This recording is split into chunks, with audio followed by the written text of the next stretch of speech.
வணக்கம். பரபரப்பு மீடியா செய்திகளுக்காக நான் நிரோஷன்.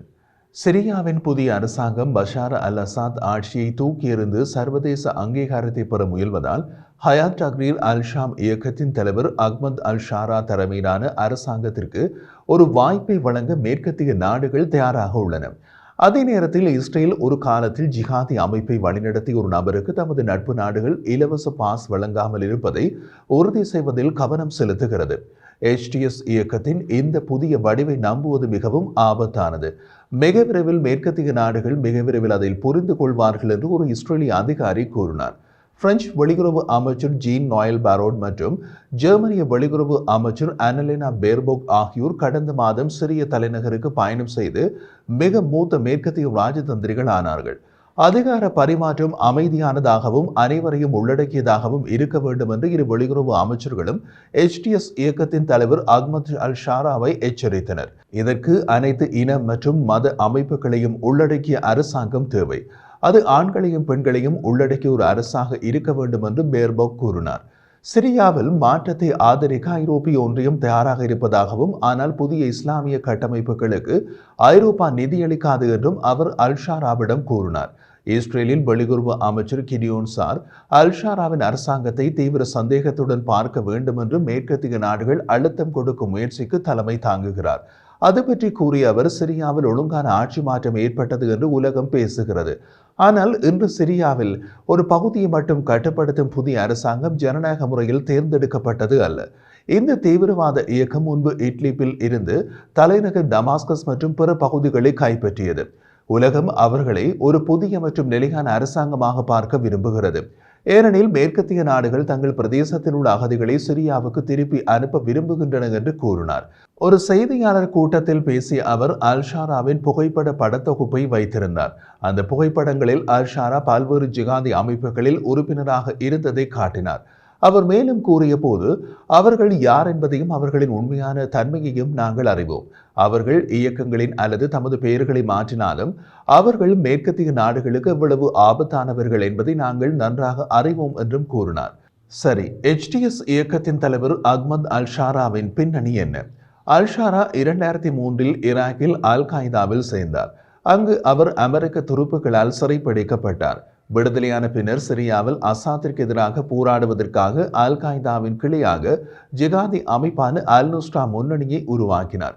அமெரிக்க ராஜாங்க அமைச்சர் 2013 ஷாராவை பயங்கரவாதியாக அறிவித்தது மற்றும் 4 ஆண்டுகளுக்கு பின்னர் அவரது தலைக்கு $10 மில்லியன் பரிசு அறிவித்தது.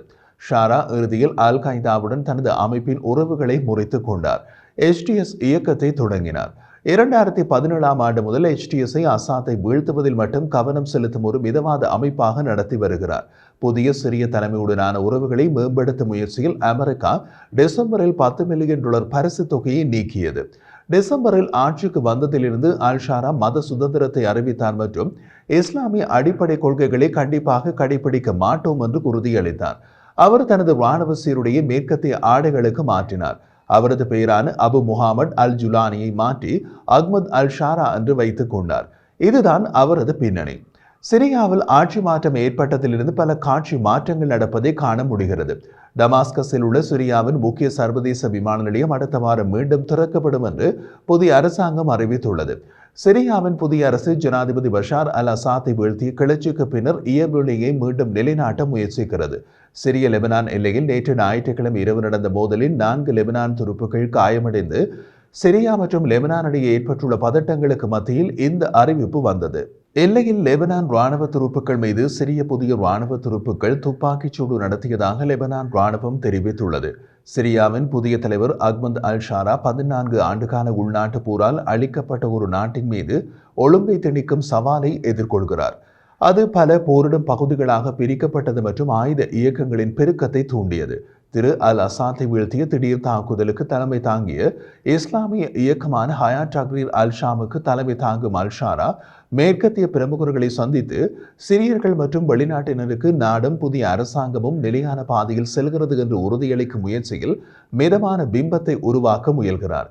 லெபனானின் பிரதமர் நஜீப் மிகாட்டி அல் ஷாராவுடன் எல்லை வன்முறை குறித்து விவாதித்ததாக லெபனான் பிரதமரின் அலுவலகம் தெரிவித்துள்ளது.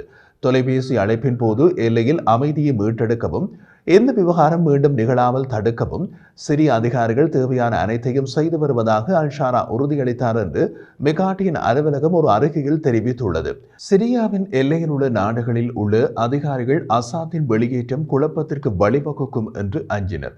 வடகிழக்கு சிரியாவில் துருக்கி ஆதரவு துருப்புக்கள் குர்தீஸ் படைகளுக்கு எதிராக தொடர்ந்து போர் புரிந்து வருகின்றனர். குர்தீஸ் படைகள் அங்கு ஒரு தன்னாட்சி பிராந்தியத்தை உருவாக்கியுள்ளனர். அதே நேரத்தில் புதிய ஆட்சிக்கும் அல்-அசாத்திற்கும் இன்னமும் விசுவாசமாக உள்ளவர்களும் இடையே சிதறிய மோதல்கள் நடந்துள்ளன.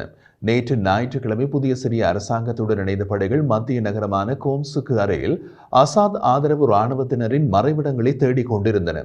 தேடுதல் வேட்டையில் 2 முன்னாள் இராணுவ அதிகாரிகள் ஒரே இரவில் கைது செய்யப்பட்டதாக சிரியாவின் அரச ஊடகம் சானா தெரிவித்துள்ளது.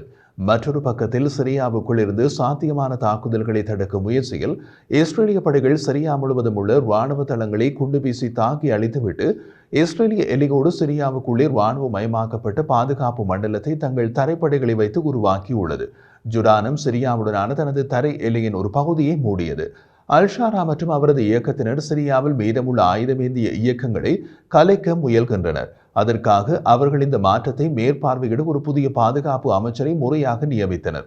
சிரியாவின் புதிய வெளியுறவு அமைச்சர் அசாத் ஹசன் அல் ஷைபானி பசார் அல் அசாத்தின் வீழ்ச்சிக்கு பின்னர் மத்திய கிழக்கு நாடுகளின் ஆதரவை பெறுவதற்காக பிராந்திய பயணத்தின் ஒரு பகுதியாக கத்தாருக்கு பயணம் செய்துள்ளார். கத்தாரில் அவர் பேசிய போது சிரியா மீதான தடைகளை நீக்குமாறு அமெரிக்காவுக்கு கோரிக்கை விடுத்துள்ளார்.